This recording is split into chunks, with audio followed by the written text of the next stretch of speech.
possa envolver os nossos corações e que todos nós possamos compreender melhor a nossa lição de hoje, que está no capítulo 13 do Evangelho segundo o Espiritismo. Não saiba a vossa mão esquerda o que dá a vossa mão direita. Deu certo?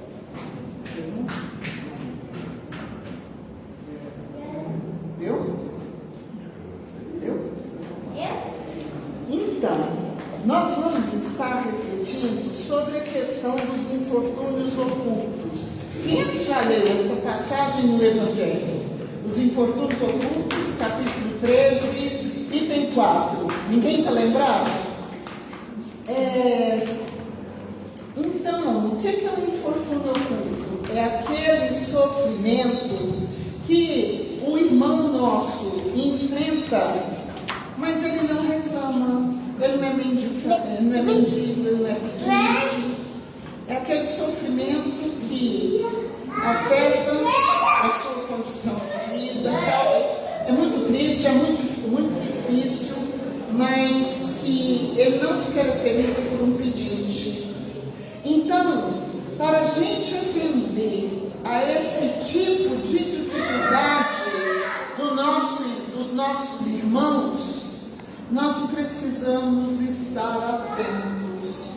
E por isso, nós precisamos compreender a prática da caridade como prática incessante do amor. Aí nós vamos lembrar a doutrina de Jesus, que é então alicerçada na vivência do amor. E é exatamente por isso que Jesus resumiu os 2 mandamentos de Moisés em apenas 2: amor a Deus sobre todas as coisas e amor ao próximo como a ti mesmo. Por quê? Não é que os outros 2 não têm valor, não é essa a intenção de Jesus. Porque o Mestre nos afirma: não vim destruir a lei. Esse é o assunto do capítulo 1 do Evangelho segundo o Espiritismo, onde Allan Kardec então selecionou na lei de Moisés os 10 mandamentos que são de origem divina. Então Jesus afirma: eu não vim destruir a lei, mas eu vim dar-lhe cumprimento integral. Cumprindo os 2 mandamentos, nós estaremos então vivendo os 10 mandamentos que foi recebido por Moisés no Monte Sinai, e que tem caráter eterno, porque a lei divina é eterna e imutável. É imutável porque é perfeita. As nossas leis humanas estão em constante mutação, porque são imperfeitas. Elas são elaboradas geralmente para defender o interesse de determinado número de pessoas. Isso nos ensina o Livro dos Espíritos, na parte que fala das leis morais, capítulo 1, da lei divina ou da lei natural. A lei natural é a lei de Deus, né? Então, na medida em que a humanidade se esclarece, há uma luta, pode demorar, mas sempre vitoriosa, para que as leis humanas contemplem maior número de pessoas. Está dando para entender? Então, nós só seremos perfeitos, nós só faremos a nossa jornada evolutiva se cumprirmos integralmente a lei divina, se cumprirmos integralmente os 10 mandamentos, né? Então, eu vou lendo aqui, é um texto, eu sou apaixonada por esse texto, eu procurei, eu me lembrei, porque, na verdade, eu não escolho os temas sozinho, por meios indiretos que a espiritualidade tem, estão sempre ajudando a escolher. E eu procurei essa mensagem aqui de certa feita no Evangelho, mas eu procurei até canção e eu não consegui localizar. Então está no capítulo 13, item 4, os infortúnios ocultos. Nas grandes calamidades, a caridade se emociona e observam-se impulsos generosos no sentido de reparar os desastres, auxiliar. Os desastres, o sofrimento, a doença, a questão moral, os problemas espirituais que nos atingem a todos, alguns de forma mais dolorosa. Quando nós falamos de infortúnios ocultos, nós não nos referimos somente a quem tem carência de bens materiais, mas também àquele que tem carência de bens morais, a boa palavra, a fraternidade, a vivência amorosa com o próximo, porque na verdade nós só seremos felizes, meus irmãos, quando nós aprendermos a viver plenamente a lei de Deus, porque nela, na lei divina, nós encontramos tudo de que necessitamos para sermos plenamente felizes. E somos infelizes somente quando nos afastamos da vivência dessa lei, Então, a gente sente falta de viver bem uns com os outros, a gente sente falta da amizade dos outros, da fraternidade dos outros. Nós não sentimos? Falta de calor humano, convivência humana, a gente sente falta dos familiares da gente. Meu pai nem liga para mim, minha mãe nem liga para mim, meu irmão é uma pessoa difícil, minha irmã é complicada, mas a gente tem necessidade da convivência simples, amorosa, a troca de ideias, não é verdade? Tudo isso é componente da nossa alegria, da nossa forma, do nosso desejo de bem viver. Então, os infortúnios ocultos estão nisso aí também. A solidão humana, Nós temos essa prova de solidão muito mais por necessidade nossa devido a ações infelizes praticadas em outras existências. Mas a lei que nos rege é de amor, de justiça e de caridade. Nós temos o dever de nos ajudarmos mutuamente em todas as nossas necessidades, com a palavra amiga, o amor, a sinceridade, a verdadeira fraternidade, a simplicidade nas atitudes, nas emoções. Tudo isso é forma de nós ofertarmos aos nossos semelhantes o que nós gostaríamos de deles receberem, Mas a par desses desastres gerais, há milhares de desastres particulares que passam despercebidos. O sofrimento do próximo muitas vezes a gente não conhece.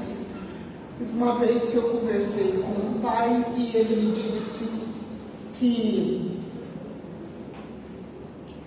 tinha acabado de enterrar o filho que suicidou em plena juventude, que ele não viu que o menino estava passando por um problema tão grave. E isso acontece dentro da nossa casa. A gente não percebe, sem ter aquela intenção de socorrer o nosso familiar, qual que é a luta dele. Um pai e uma mãe, uma família tem 4 filhos. Cada um tem uma luta diferente. Cada um tem um planejamento reencarnatório diferente, em níveis diferentes de evolução. E nós muitas vezes não conhecemos nem quem vive junto com a gente, dentro da nossa casa. Daí a importância da gente procurar resolver esses problemas aparentemente, só aparentemente, ocultos, que estão ao nosso lado. dentro da nossa casa, a solidão do idoso, o idoso precisa da nossa companhia. Ah, mas meu avô conta aquela história todo dia. Mas qual o problema de ouvir? Qual o problema de ajudar ele a lembrar? Por que não deixar ele falar? Por que não participar com ele? Não sabe que isso é uma característica da velhice? Não sabe que é através dessas conversas que o idoso se sente próximo da sua família? Não sabem ainda, não sabemos ainda que é assim que nós vamos viver. Honrarás o teu pai e a tua mãe? Não é? Então, esse honrar o pai e mãe é extensivo a toda a família. Honrar é amar, é respeitar, né? É participar da vida de cada um. É proporcionar àqueles que estão junto conosco uma vida boa, alegre, momentos felizes, momentos de paz, né? Deixar a contrariedade para ser tratada na hora adequada, de preferência em particular, de preferência ainda, só tratar do assunto da maneira como gostaria que o assunto fosse tratado se o problema fosse com a gente. Então a gente tem que viver cuidando, a gente tem que viver percebendo onde é que a gente pode ajudar. Tudo isso faz parte, então, do amarás o teu próximo como a ti mesmo. É fazer para o próximo tudo aquilo que a gente gostaria que ele fizesse para a gente. É não fazer de forma nenhuma o que a gente não quer que nos façam, né? Então, olha os problemas que passam despercebidos, dos que jazem sob gravado sem se queixarem. Gravado é cama pobre, humilde, que não dá nem conforto para o doente. Quantos irmãos nossos estão doentes e não recebem visita e gostaria de receber visita? Porque tem um caso que a pessoa está com tanto sofrimento que ela não dá conta de receber visita. Aí o que a gente faz? A oração, o telefonema, de vez em quando, né?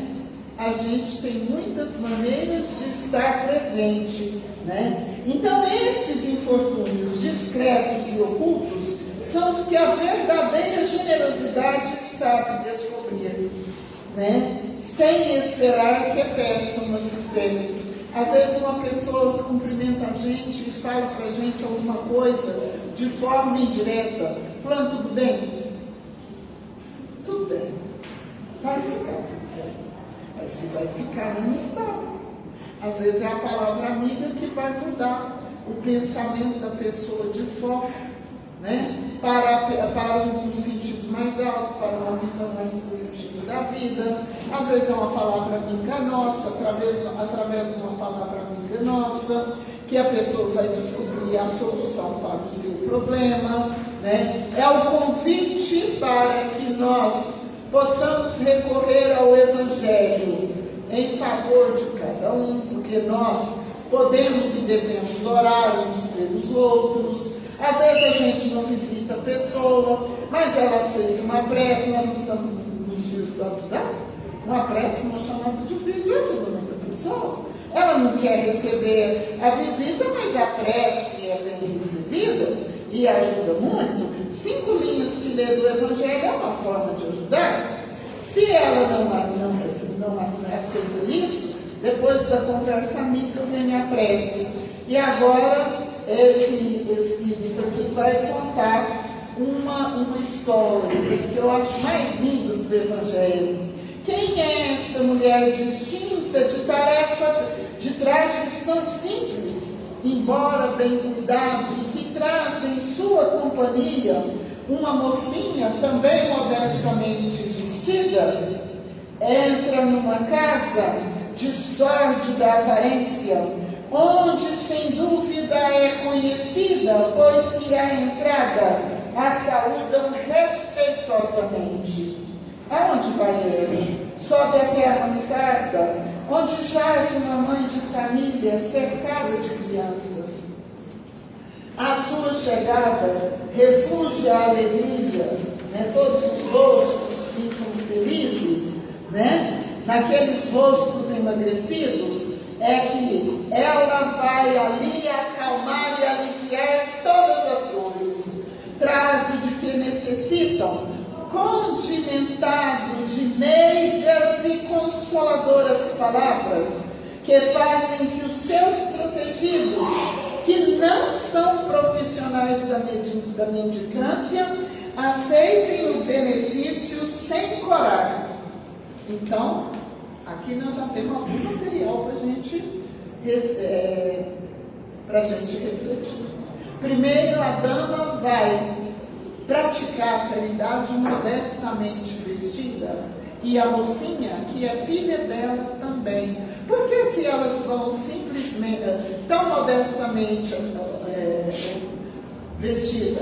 Para não afrontar, para não ser agressiva ao sofrimento dos irmãos. Eles não têm como andar elegantemente vestido. Então a gente deve, quando vai visitar alguém que está nessa condição, principalmente quando a pessoa tem carência de bens materiais, a roupa mais modesta, a roupa mais simples, né? A senhora vai levar para eles, uma rica dama da sociedade, ela vai levar para eles tudo o que eles precisam, bens materiais e bens morais, porque tudo é então condimentado, temperado, com meigas e consoladoras palavras.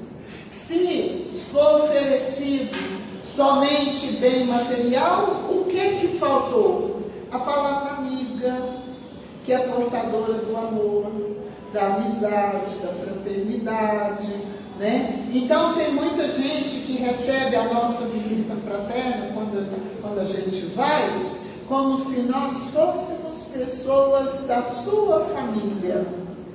E a gente não pode só passar na casa da pessoa e entregar a cesta e ir, não. A cesta é uma desculpa, um motivo para que nós possamos visitar a família e levar, antes de qualquer coisa, a palavra fraterna. O ensino do Evangelho, geralmente a gente lê uma mensagem que é previamente escolhida pela assistência fraterna, né? E quando é necessário mais do que isso, né? O Evangelho deve estar na nossa mão. Hoje a gente carrega o Evangelho na palma da mão, no celular. A palavra do Evangelho precisa estar ao nosso alcance, para que a nossa visita fraterna não seja somente de bens materiais. E sempre quando os irmãos recebem a gente e querem trocar ideia, querem e falam com a gente, às vezes é a gente pela primeira vez e fala com a gente como se a gente fosse pessoas muito queridas, como se fizesse parte da sua família, e fazemos, da família consanguínea, né? Porque a humanidade, nós já sabemos que é, então, uma grande família, não é verdade? Uma única família. Nós somos filhos de Deus, que é o nosso Pai, um único Pai. Então, todos pertencemos a uma única família. Então, quando a gente for ajudar uma pessoa, a gente tem que levar o que de melhor a gente tem, o que vai servir realmente para a pessoa. E, acima de tudo, ofertar amor. Porque se a gente só falar palavras que não tem nada a ver com o nosso sentimento, a gente não cumpriu o objetivo da visita, né? Às vezes a gente faz visita para quem não é da nossa religião. Eu me lembro que de certa feita, eu não sei nem se ainda tem essa senhora da assistência fraterna, porque lá no meu grupo espírita do Zé de Menezes, tem muito tempo que eu não vou na visita. A senhora morava num bairro afastado aqui, e eu chegava lá, ela era evangélica. Aí eu mandava ela buscar a Bíblia para a gente ler a Bíblia, já está acostumado. A gente foi lá, a lei de Deus é uma só, e ela lia e ela gostava. E ela ficava aguardando a nossa visita, né? Então, quando a gente participa da visita fraterna, primeiro, é um verdadeiro trabalho de desobsessão para aquele que pratica. Ah, mas por quê? Porque vai lá o pensamento dele de fora. Ajuda a ver a necessidade do irmão. A gente passa a se interessar por eles, ora por eles o tempo todo, até encontrar eles outra vez.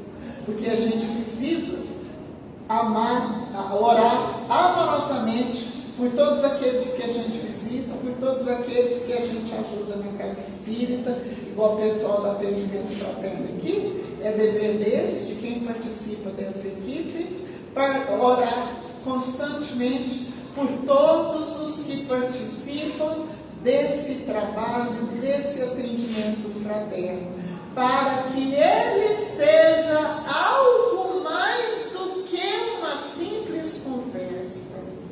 Para que os bens materiais, nós precisamos agir assim, para que os bens materiais sejam algo mais, seja então acompanhado de meigas e consoladoras palavras, como diz aqui esta mensagem tão maravilhosa que nós estamos refletindo sobre ela, né? Então, ela vai... essas palavras, essa atitude dessa dama, fazem que os seus protegidos, que não são profissionais da mendicância, aceitem o benefício sem corar, sem sentir vergonha, sem se sentir humilhado. Nós estamos vivendo épocas porque as consequências da pandemia foram enormes. Elas não acabaram, elas não vão acabar de uma hora para outra, porque tudo no plano divino tem a função de nos transformar para melhor, né? De nos tornar mais fraterno, de tornar o nosso braço mais flexível para estender a mão àquele que precisa, de abrir o nosso coração para que nós possamos atender aquele que a vida colocou junto de nós, para que nós possamos ajudá-lo. Então a carência do ser humano está muito grande, de todo tipo, de toda forma. Então, uma forma da gente tratar a vida espiritual da gente, o problema que a gente tem, e todo mundo tem problema, é praticar a lei de amor ao próximo, em toda a sua extensão, né? Ah, mas é tão difícil? Toda casa espírita falta trabalhador. Aqui também falta. É preciso de gente que queira doar algo de si mesmo. O Mestre Jesus nos convida incessantemente para nós praticarmos a verdadeira caridade. E é por isso, então, que quando os espíritos perguntam quando Allan Kardec pergunta aos espíritos, na pergunta 886 do Livro dos Espíritos, qual o verdadeiro sentido da palavra caridade, tal como a entendia Jesus? E os espíritos superiores respondem: benevolência para com todos, perdão, indulgência, benevolência para com todos, indulgência para com as imperfeições alheias e perdão das ofensas. Então vamos ver isso aqui brevemente. Depois vocês chegam em casa e leem essa pergunta 886 do Livro dos Espíritos. Todo mundo já tem aqui o Livro dos Espíritos, o Evangelho? Levanta a mão aqui para eu ver, gente. Só? Tá pouco? Tá pouco? Eu queria que levantasse a mão todo mundo. Vocês dão jeito, meus irmãos. O Espírito professa a fé raciocinada, que é baseada no conhecimento. Então, para a gente entender a doutrina, a gente precisa ter tempo para estudar. Qualquer pessoa que é alfabetizada pode ler o livro dos Espíritos, questão por questão. Pode ler o Evangelho todo dia.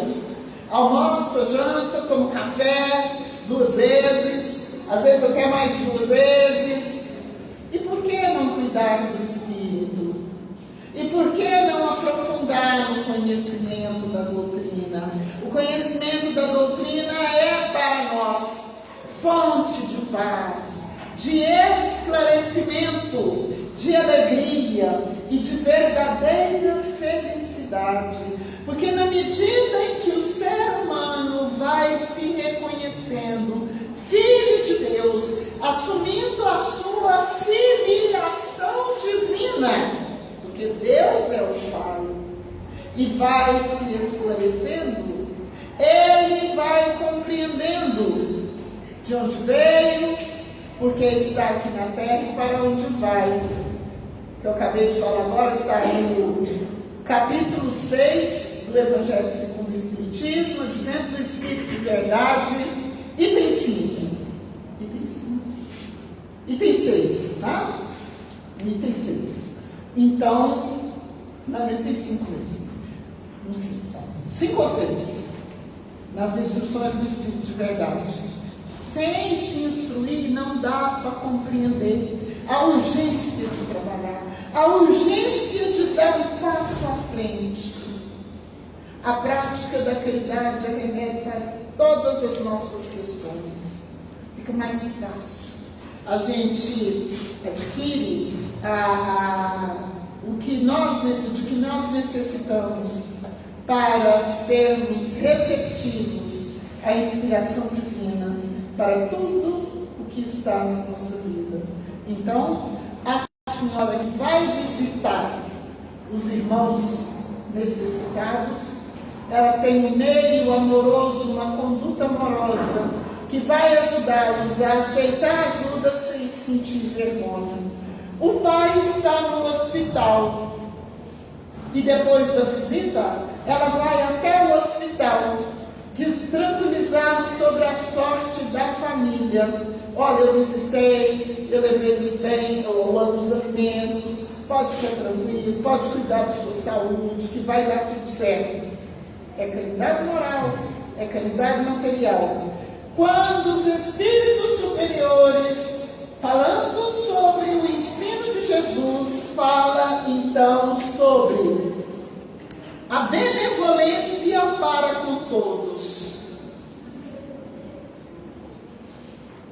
Às vezes a gente sabe o que é benevolência, mas fica naquela situação. Eu sei, mas não compreendo, eu sei, mas não sei falar. Mas afinal de contas, o que é a benevolência?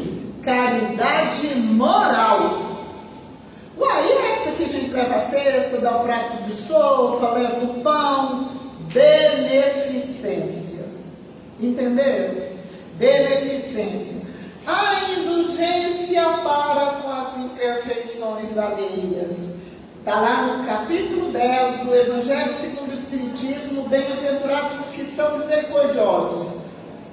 Indulgência é ver com caridade, com compaixão, as faltas do outro, reconhecendo que nós todos praticamos erro, nós todos ainda temos ações infelizes. Quando a gente vê, já errou. Quando a gente vê, a gente disse uma palavra que não era para ter dita, para ser dita. Por isso, nós precisamos da caridade uns com os outros. Porque se cada um fosse enchendo de mágoa, de rancor, de dificuldade, daqui uns dias o que vai ser? Nós vamos ficar aqui 8 bilhões de pessoas, nenhum fala para a outra? Ah, mas o amor tem que imperar sobre tudo isso, não tem? Porque senão a gente não dá conta. Nós vamos viver dentro da nossa casa e não vamos falar uns com os outros, que a gente não sabe perdoar, a gente não sabe entender. E o nosso modelo de conduta é Jesus. Mestre Jesus, que diante da multidão sofredora, diante dos fracos, dos desvalidos, dos deserdados da sorte, ele tinha imensa compaixão. E é assim, então, que diante da multidão sofredora, ele teve pena e não permitiu que os discípulos dispersassem aquela multidão, e mandou que eles se assentassem e fez a multiplicação dos pães, que tem um significado muito grande. A multiplicação de pães, ela é simbólica, não é só o pão material, mas o pão que trata e cuida da fome do Espírito. O Espírito tem fome de amor, fome de compreensão humana, fome de fraternidade, né? E por isso nós precisamos suprir, atender, socorrer uns aos outros dessa necessidade moral, emocional. Na medida em que nós vamos aprendendo e compreendendo a paternidade divina, a lei de Deus, e reconhecendo que cada um de nós somos pequenos ajudantes do plano espiritual, cada um de nós, nós vamos então modificando as nossas ações de tal forma que, de repente, já não há mais diferença entre a caridade moral e a caridade material, porque a gente pratica uma junto com a outra. A gente passa a compreender a todo instante que somos irmãos uns dos outros. Nós somos irmãos dos andarilhos da rua, dos moradores de rua, dos que estão no vício, dos que estão na prostituição, dos que estão nos cárceres, nos presídios. Nossa, mas a gente vai visitar tudo isso, podendo ir em grupo, né, igual na nossa casa, nessa casa abençoada aqui, em toda a casa espírita nós temos o trabalho da assistência fraterna.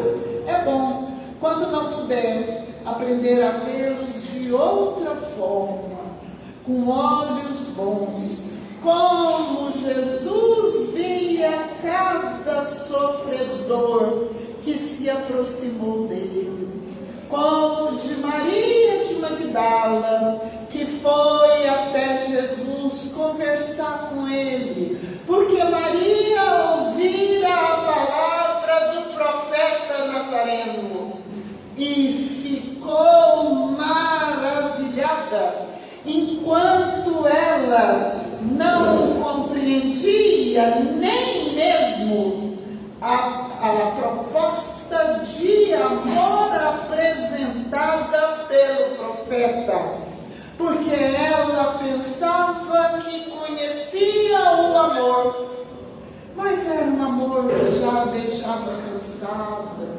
entediada, que já não fazia mais a sua felicidade. Era um amor que não deixava que ela percebesse a sua dignidade de filha de Deus, porque o espírito pode estar nas piores condições de vida moral, de vida espiritual, esteja encarnado ou não. Em sua essência, ele continua sendo filho de Deus. É como um diamante que, mesmo mergulhado no lodo, ainda continua valioso. Assim somos nós. Assim o Pai Celestial cuida de todos nós. E assim nós precisamos cuidar uns dos outros, sem esperar que a pessoa implore pela nossa caridade, pela nossa manifestação de amor e solidariedade. Nós precisamos aprender a ajudar e a servir os nossos irmãos incondicionalmente, como nós gostamos de ser servidos quando temos necessidade, né? Bom, ainda tem uma coisa: a mulher leva o de que necessita a sua família, visita o pai no hospital, e se alguma criança adoece, ela cuida da criança, junto com a família. Caridade completa, né? Ela cuida da criança. E sempre condimentado por meigas e doces palavras, né? E numa esquina, né, perto de onde ela para visitar as suas famílias, ela tem uma viatura, um carro grande, enorme, uma carruagem naquele tempo aqui, né? Verdadeiro armazém de tudo que necessita os seus protegidos. Ela leva de tudo. Uma rica dama da sociedade, né? A ajuda que nós, o Centro Espírita, damos é uma ajuda. O centro não tem, na verdade, condição de atender uma família assim totalmente, mas é uma ajuda, para que, através dessa ajuda, os horizontes mentais da criatura se abram e a espiritualidade possa ajudar e socorrer aquela pessoa. Mas isso não acontece. Acontece. De vez em quando há uma família acha um trabalho e chega para a gente e fala que naquele momento não está precisando da cesta no trabalho, né? Quem quiser compreender mais essa função da assistência fraterna que a Casa Espírita oferece às famílias, pode ler o livro Nas Terras do Infinito, autor Bezerra de Menezes, psicografia da Ivone Pereira. É a história da Palmeirinha. Não vou contar aqui que não vai dar tempo, não é o nosso objetivo. A caridade material, ela é praticada para que, estando fisicamente satisfeita, a criatura tenha prazo de buscar ajuda espiritual, de meditar sobre as grandes questões da vida. Então, por isso, é oferecida a ela a ajuda material, né? Bom, mas ainda tem uma coisa: ela ajuda a todos, pois ela considera todos seus irmãos. Não importa se é espírita, se é judeu, se é evangélico, se é católico. E à noite, as preces de todos eles chegam até o céu em benefício dessa senhora, né? Aqui eu já expliquei por que tão singelo traje. E por que ela leva a filha com ela? Para que a filha aprenda a praticar a caridade. Então a menina quer também doar os bens que são levados. Eu estou falando, está escrito aqui. E ela pergunta: ora, minha filha, o que você tem de seu para dar? Se eu te entregar alguma coisa para você entregar, qual o seu mérito nessa atitude? É o merecimento diante de Deus, aqui na nossa conferência. Por quê? Você tem que dar o que é seu. Quando nós visitamos os doentes, você me ajuda a cuidar dos doentes. Dar cuidados é dar alguma coisa. Aí você está verdadeiramente doando, né? Se você quer realmente aprender a doar alguma coisa, aprenda a costurar, a coser, a fazer roupinhas para as crianças. Aí você vai dar alguma coisa de seu. Aqui tem um ensino muito importante. Porque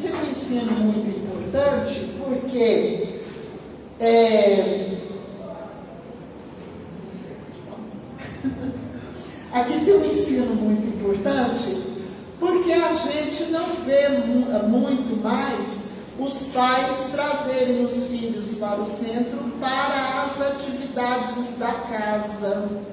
Os pais precisam educar os filhos filhos para eles serem espíritas verdadeiros, espíritas que trabalham, espíritas que pratiquem a lei divina em toda a sua extensão. Aqui nós temos essa senhora que levou a filha para praticar a caridade e dá a ela uma lição real. Então é preciso trazer os filhos. Vão à campanha do quilo? Sem os pais a criança não pode ir, mas acompanhada pelos pais ela pode. Quando eu estava trabalhando no ESG aqui, nesta casa aqui, eu dei aula no ESG, que faz um ano aqui, e uma menina, uma evangelizadora de uma outra casa, que participou do ESG com a gente aqui, falou para mim que ela foi criada nesse centro, ela continua evangelizando nesta casa até hoje, e quando ela era menina, ela ia com o pai para o pai entregar a pizza mensal. E o pai ficava dentro do carro, ela pegava a pizza e ia lá e batia lá, o dono entregar. O dono ia lá e pegar a pizza e pagar o dinheiro. E ela entregava o dinheiro para o pai. Então, é preciso mostrar como participar das nossas atividades espíritas, né? É preciso mostrar à criança que o centro espírita é uma instituição que abriga e socorre todas as famílias. Então, Allan Kardec, num livro de Sueli Caldas-Schubert, chamado Entrevistando Kardec, Sueli, nesse livro, Sueli desencarnou naquele auge da Covid lá, né, famoso, Sueli Caldas-Schubert. Ela formula as questões, né, e procura nas obras kardecianas a resposta para as questões. Um livro maravilhoso. Então, nesse Entrevistando Kardec, Allan Kardec vai dizer da condição moral superior que uma criança educada e evangelizada pelos pais vai adquirir.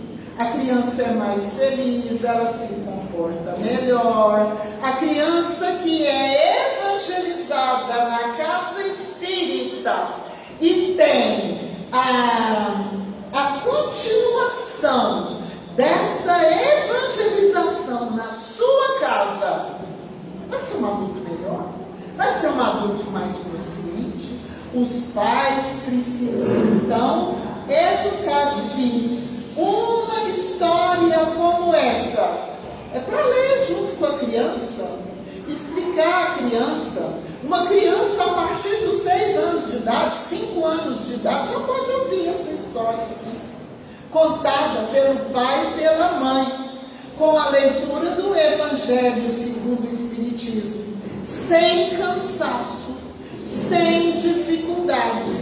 Então, meus irmãos, eu quero com isso lembrar mais uma vez a cada pai, a cada mãe, aos avós, às titias, os titios, que a casa espírita, ela é parceira da família no trabalho de evangelização da criança e do jovem. Mas a responsabilidade primeira é de quem? É dos pais, é da família. E será perguntado a cada um: que fizeste do filho confiado à vossa guarda? Então é preciso educar a criança nesse ambiente de fraternidade, nesse ambiente de prática da caridade, ajudar a cuidar dos idosos em casa, ajudar a conversar, ajudar a fazer companhia, ajudar a cuidar. Então, são aquelas pequenas atitudes de grande significado, não somente para a existência atual, mas para toda a eternidade. Tem um livro chamado A Educação Segundo o Espiritismo, onde Dora Encontre, é uma autora encarnada, um dos melhores livros que eu já li. Ela diz o seguinte, que uma ação evangelizadora tem para o espírito um alcance eterno, porque atravessa de uma existência outra, e o Espírito vai incorporando essas atitudes positivas e certas na sua vida imortal. Aí vai educando a criança sem violência, com brandura, com firmeza. Dr. Bezerra nos ensina no livro Bezerra de Menezes Ontem e Hoje que as verdadeiras aulas de Espiritismo, na verdade, são dadas entre as quatro paredes do lar. E Walter Barcelos, no livro A Arte Moral de Educar os Filhos, ele vai fazer uma diferença entre as aulas de evangelização que são dadas pelos pais em casa e no centro. Ah, mas é diferente? É diferente. A aula de evangelização no centro espírita, a aula sobre a doutrina espírita, sobre a conduta moral do espírita, do cristão, sobre o ensino, as lições de Jesus. Uai, e a aula dentro do lar? Bons exemplos, conduta, honestidade, conduta reta, honestidade, trabalho de toda sorte, de toda maneira. Ah, mas criança não pode trabalhar em casa. Já ouvi quem entende de lei dizer que a nossa legislação sobre criança e adolescente é uma das melhores do mundo. O que está acontecendo? Eu peço licença para falar com os irmãos, porque o Walter Barcelos ainda nesta lição vai nos dizer o seguinte: